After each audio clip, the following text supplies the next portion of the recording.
I remember it like it was yesterday. The chilling tale that haunts my dreams and reminds me of the dark and sinister side of the backwoods. Growing up in a small rural town known for its dense forests, I was no stranger to the eerie stories whispered around campfires. But nothing could have prepared me for the terror I encountered that fateful summer. It was a hot and humid July evening when a group of friends and I decided to embark on an adventure into the heart of the backwoods. Armed with flashlights and a sense of curiosity, we set off towards the forbidden depths of the towering trees. The locals warned us against going too far, tales of unspeakable horrors lingering just beyond the beaten path. But being thrill seekers, we ignored their warnings and pressed forward. As we delved deeper into the woods, an unsettling silence enveloped us. The usual chorus of chirping crickets and rustling leaves had vanished, replaced by an eerie stillness that left an unsettling knot in my stomach. The oppressive darkness of the forest only heightened our anxieties, as the moonlight struggled to penetrate the dense foliage overhead. The path we followed began to narrow, the towering trees closing in around us like monstrous arms ready to snatch us away. Whispers of unknown origins seemed to dance on the edge of our hearing, as if the very woods themselves were alive and held secrets too horrifying for human comprehension. Suddenly, a blood-curdling scream pierced the night air, jolting us out of our uneasy trance. We looked around, our eyes wide with terror, searching for the source of the chilling sound. A single flashlight beam illuminated a trail of broken branches and trampled foliage leading deeper into the forest, begging for our investigation. Against our better judgment, we followed the path, feeling an almost magnetic pull drawing us towards its dreaded conclusion. The unnatural silence was shattered by the occasional rustling sound, the menacing movements of unknown creatures lurking just beyond our sight. Fear gripped us tightly, making every step feel like a struggle against invisible forces. The deeper we ventured, the more the woodland seemed to transform. The once familiar flora turned twisted and sinister, settling into grotesque silhouettes against the moonlit backdrop. Shadows danced on the edge of our peripheral vision, flickering out of existence as we turned to face them. Finally, we stumbled upon an old rundown cabin, its rotting wood and broken windows emitting a sense of decay and malevolence. With trepidation, we cautiously approached this decrepit sanctuary of nightmares, drawn once again by the curse of our own curiosity. The door creaked open, revealing a darkness that seemed to consume the very fabric of reality.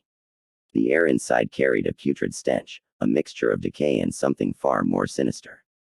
As we shone our flashlights into the abyss, we were met with rows upon rows of twisted, gnarled bodies hanging from the ceiling, their hollow eyes staring into our souls.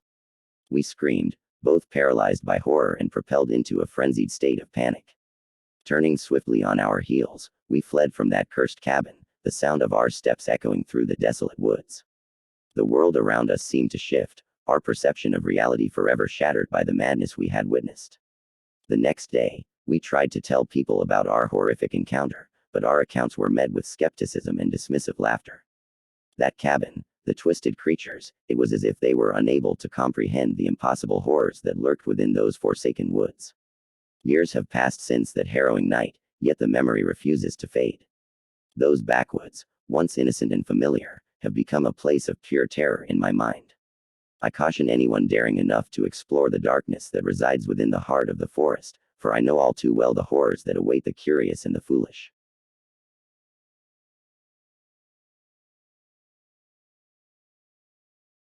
In the heart of the Appalachian Mountains, nestled deep within the thick woods, there's a tale that's been passed down through generations of my family. It's a story that chills the blood and haunts the dreams of those who dare to hear it.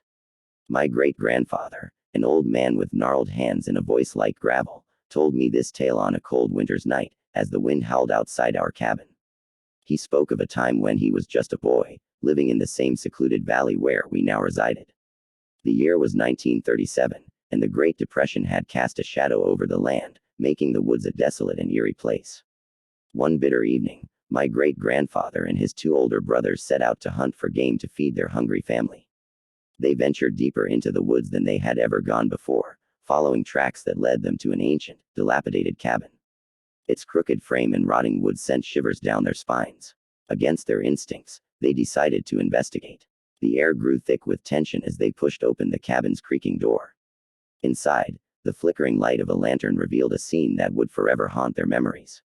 The cabin was filled with crude, hand-carved effigies, each one more grotesque than the last.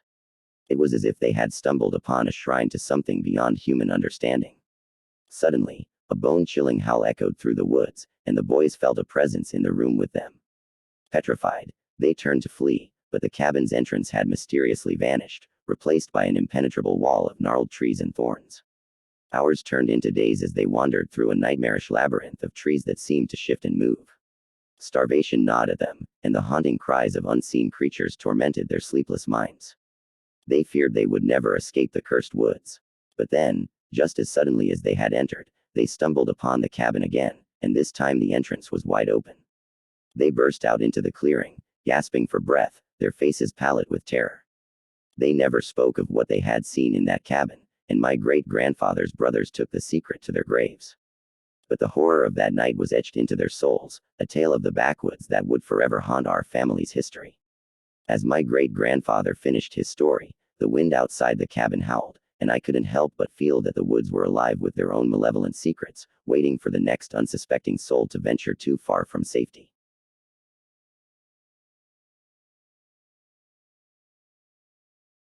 I was raised in the backwoods of Louisiana, where the trees grow tall and the swamps are as dark as midnight.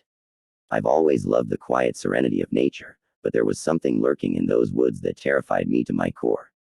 When I was about 10 years old, my parents left me and my little brother alone in our cabin for a weekend while they went into town. We were used to being by ourselves for short periods of time, but this time things felt different. The silence was deafening, and the air felt thick with some unnameable presence. As the night fell, I found myself unable to sleep. That's when I heard it.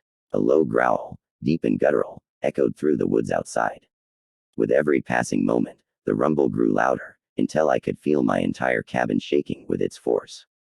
My brother was fast asleep, but I woke him urgently, my own terror mounting by the second. We sat there in pure darkness, barely daring to breathe, as the growling outside continued for what felt like an eternity. Just as suddenly as it had started, the rumbling ceased. For a moment, there was total silence. But then, something started scratching at the front door. I remember the sound of it was like 1,000 claws, each one scraping against the wood with a metallic screech. My brother and I clung to each other, barely able to believe what we were hearing. And then, without warning, the scratching stopped. And in the darkness outside, we heard the thing leave, its footfalls thudding hard and fast into the distance. My parents came home the next day to find us huddled in a corner of our cabin, our eyes wide with fear. They didn't believe us when we told them what we'd heard. But I know the truth. There are things in those backwoods that are better left unspoken. And I'll never forget the sound of their growls in the dead of night, or the scratch of their claws on our door.